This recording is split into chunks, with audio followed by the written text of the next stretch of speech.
Hello, my name is Ben Lamore, and I'd like to give a brief lesson on what I think is the two proper functions of government.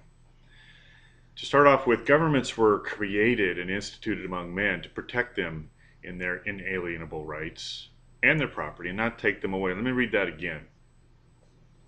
Governments were created and instituted among men to protect them in their inalienable rights and their property and not take them away.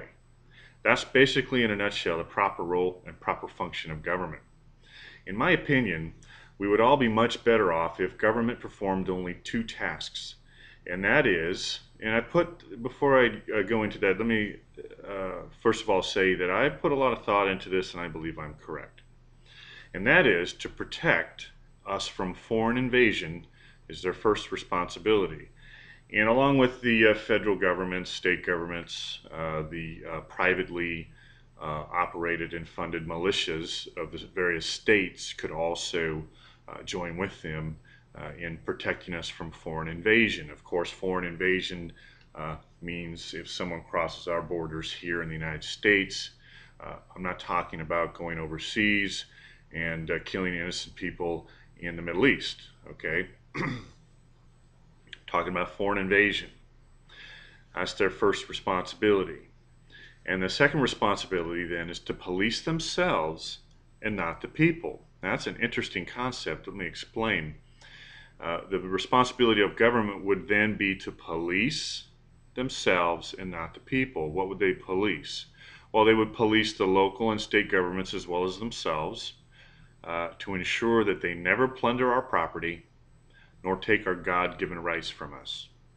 As far as the other traditional functions of police, such as protecting us against crime and bringing justice to those who violate our rights to life, liberty, and property, that can all be funded by the free market through what's called private contract police, where they do nothing more than protect life, liberty, and property of their customers.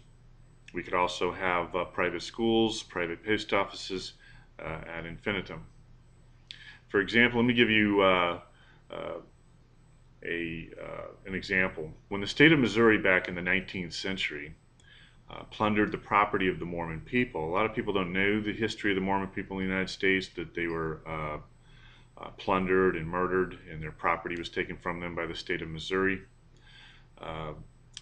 Governor Boggs ordered an extermination order, which allowed people to get away with shooting a Mormon. They took their lands from them and whatnot.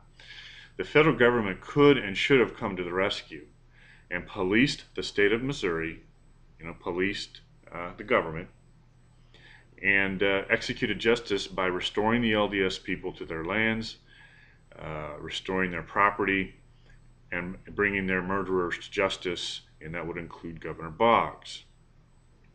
That would have been a legitimate function of government. But we all know what President Martin Van Buren did. He turned his back on the Mormon people and didn't lift a finger to help them. Hence, the law perverted, doing the exact opposite of what it was created to do in the first place. Instead of checking plunder and murder, it engages in it. I'm Ben Lamore. Have a nice day.